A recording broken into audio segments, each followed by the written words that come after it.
నమస్తే అండి, welcome to Telugu cooks. ఈరోజు వచ్చేసి మనం నిమ్మకాయ పచ్చడి ఏ విధంగా పెట్టుకోవాలో చూద్దామండి. నేను మా ఇంట్లో ఏ విధంగా పెడతామో ఆ ప్రొసీజర్ మీకు చూపిస్తున్నానండి. ఒక్కొక్క ఇంట్లో నిమ్మకాయ పచ్చడి ఒక్కొక్క రకంగా పెట్టుకుంటారండి. కొంతమంది మెంతిపిండి ఆవపిండి కలుపుతారు, కొంతమంది తాలింపు వేసుకుంటారు. ఈ తాలింపు వేసి మెంతిపిండి ఆవపిండి కలిపింది అయితే వేడివేడి అన్నము కొంచెం నెయ్యి వేసుకొని తింటే కూడా బాగుంటుందండి. నేనైతే మజ్జిగ అన్నంలో పెరుగన్నంలో నంచుకునే విధంగా నిమ్మకాయ పచ్చడి రెసిపీని అయితే మీతో షేర్ చేశాను అనమాట. ఇది మజ్జిగన్నంలో కానీ మేగడ పెరుగన్నంలో కానీ ఈ నిమ్మకాయ పచ్చడి నంచుకుంటే చాలా అద్భుతంగా ఉంటుందండి. అంతేకాక ప్రతిరోజు మనకి విటమిన్ సి కూడా ఈ నిమ్మకాయ పచ్చడి ద్వారా మనం తీసుకోవచ్చు. రోజు ఒక నిమ్మకాయ ముక్కనైతే నంచుకున్నామంటే పెరుగన్నంలో.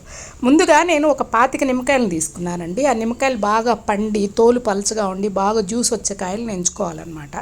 ఈ 25 కాయల్ని శుభ్రంగా కడిగి తుడిచి బాగా ఒక అరగంట సేపు ఆరబెట్టాలి. ఏమాత్రం తడి తగిలా కానీ మన పచ్చడి అయితే బూజు వచ్చేసిద్ది. అందుకని శుభ్రంగా కడిగి తడి తుడిచి ఆరబెట్టాను. ఆరబెట్టి ఇలా మచ్చలేని కాయని పచ్చడి కోసం ఎంచుకోవాలన్నమాట. చూసారా, ఇలా నీట్గా ఉండాలి, మచ్చ అనేది ఉండకూడదు. కొంచెం మచ్చ ఉన్న కాయనైతే మనము ఇందులో పచ్చడిలోకి జ్యూస్ పోసుకోవడానికి వాడుకోవచ్చు అన్నమాట. ఇలా మచ్చలేని కాయల్ని 15 కాయల్ని తీసుకొని దీన్ని కట్ చేసేసుకోవాలి.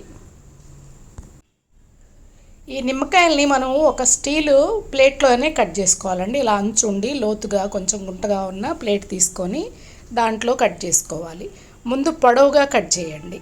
చూసారా, ఈ విధంగా కట్ చేసి పచ్చడి కోసం అయితే ఇదే మెథడ్లో కట్ చేయాలండి. కొంతమంది ఏంటంటే ఈ ముక్కల్ని ఇలాగే 4 భాగాలుగా కట్ చేసి పచ్చడిగా పెట్టుకుంటారు. నేనైతే 8 భాగాలు చేశానండి. ఇలా కట్ చేసిన దాన్ని మళ్ళీ హాఫ్ కట్ చేసుకున్నాను.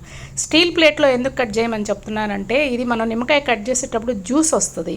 ఆ జ్యూస్ కూడా మనం పచ్చడిలో వినియోగించుకోవచ్చు అనమాట.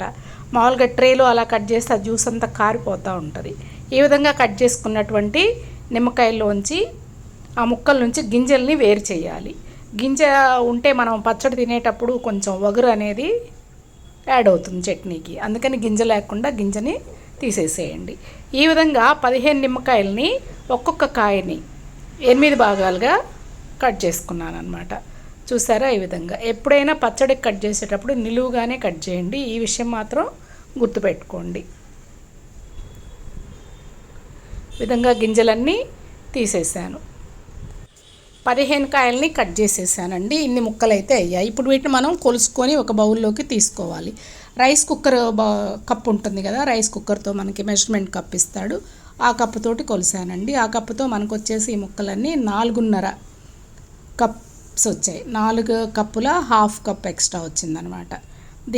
దీని ప్రకారం మనము దీనికి ఉప్పునైతే యాడ్ చేసుకోవాలి. ఎప్పుడైనా నిమ్మకాయ పచ్చడికి కళ్ళుప్పును మాత్రమే తీసుకోండి. ఈ కళ్ళుప్పును వచ్చేసి మనము ఒక అరగంట ఎండలో పెట్టినట్టయితే మన పచ్చడి తాజాగా ఫ్రెష్గా ఉంటుందండి. ఎప్పుడైనా సరే ఉప్పును మాత్రం ఎండలో ఒక అరగంట పచ్చడి పెట్టబోయే ముందు మనం పెట్టుకోవాలి. చూసారా, ఈ విధంగా 4.5 కప్పుల నిమ్మకాయ ముక్కలు అయితే మనకి వచ్చాయి. ఇప్పుడు చూడండి, గుంత ప్లేట్ తీసుకోవటం వల్ల నిమ్మకాయలు కట్ చేసేటప్పుడు మనకి జ్యూస్ అనేది ఈ ప్లేట్లోకి ఎంత వచ్చిందో ఒకసారి చూపిస్తాను చూడండి. చూసారా, అదిగో అంత జ్యూస్ వచ్చింది. ఆ జ్యూస్ మొత్తాన్ని ముక్కలకి యాడ్ చేసేసుకుందాం. అదే ట్రే మీద కట్ చేసామంటే ఆ జ్యూస్ అంతా కింద కారిపోయిద్ది అనమాట. మనకి నిమ్మకాయ పచ్చడి ఎంత జ్యూసీగా ఉంటే అంత కమ్మగా ఉంటుంది అనమాట. ఇప్పుడు ఈ బౌల్లోకి తీసుకున్నటువంటి నిమ్మకాయ ముక్కల్లోకి 1 స్పూను పసుపునైతే యాడ్ చేయండి. ఇప్పుడు కళ్ళుప్పు ఉంటుంది కదా, ఆ కళ్ళుప్పు కప్పు నిండా కొలుసుకొని తల కొట్టేసేయండి. అంటే పైకి అయితే రాకూడదు, అలా ఈక్వల్గా అంచులకి ఈక్వల్గా మాత్రమే ఉండాలి. ఈ విధంగా కళ్ళుప్పును కూడా దానిపైన మొత్తం పరిచేసేయండి. అదే 4 కప్పులు అనుకోండి, కొంచెం ఒక ½ ఇంచ్ తక్కువగా తీసుకోండి. ఆ కొలత కప్పుకి 4.5 కాబట్టి మనకు ముక్కలు నేను కొంచెం అంచులకి ఈక్వల్గా తీసుకున్నాను. ఇప్పుడు మిగిలిన 10 కాయలు ఉన్నాయి కదా, 15 కాయలే కదా మనం కట్ చేసింది పచ్చడి ముక్కల కోసం. ఆ 10 కాయల్ని ఈ విధంగా అడ్డంగా కట్ చేయాలి. అడ్డంగా కట్ చేయటం వల్ల ఏమవుతుందంటే మనం జ్యూస్ పిండుకోవటానికి అనుకూలంగా ఉంటుందన్నమాట. చూసారా, ఈ 10 కాయల్ని ఈ విధంగా కట్ చేసి ఒక జ్యూస్ పిండే గెంట్ ఉంటుంది కదా, అది తీసుకొని ఒక బౌల్లోకి ఈ 10 కాయల జ్యూస్ని అయితే మనం పిండుకున్నాం. చూడండి, దగ్గర 1.5 కప్పు పైన మనకి జ్యూస్ అయితే వచ్చింది. ఇప్పుడు ఈ నిమ్మకాయ ముక్కల్లోకి ఈ జ్యూస్ని యాడ్ చేసేసేయండి. ఈ విధంగా గింజలు ఏమన్నా ఉంటే అవి రాకుండా చక్కగా పక్కకి వంపేసుకోండి. ఆ గింజ ఉంది కదా, అది దాంట్లో పడకుండా చూడండి. ఇప్పుడు చేయి డ్రైగా ఉండాలి, తడి లేకుండా చూసుకొని చేతితోటి ఈ ఉప్పుని, పసుపుని, ఈ జ్యూస్ని బాగా కలపండి. ఉప్పంతా ముక్కలకి పట్టేటట్టు కలిపి, ఈ విధంగా కలిపినటువంటి మన ఈ నిమ్మకాయ ముక్కల్ని ఒక గ్లాస్ జార్ కానీ పింగాణి జార్ కానీ తీసుకొని, అది కూడా చక్కగా డ్రైగా ఉండాలి, ఏమాత్రం తడి ఉండకూడదు, అందులోకి వంపేసేసేయండి. ఈ విధంగా చూడండి, పసుపు కలిపి ఆ నిమ్మకాయ జ్యూస్ నిమ్మకాయ ముక్కలు వంపుతూ ఉంటే అసలు మంచి అరోమా వస్తుందండి. చాలా బాగుంది అరోమా అయితే. ఈ విధంగా మొత్తం ముక్కల్ని వంపేసుకున్న తర్వాత మళ్ళీ ఒక్కసారి గరిటెతోటి ఒకసారి కలిగి తిప్పండి ఈ ముక్కలన్నిటినీ. చూసారా,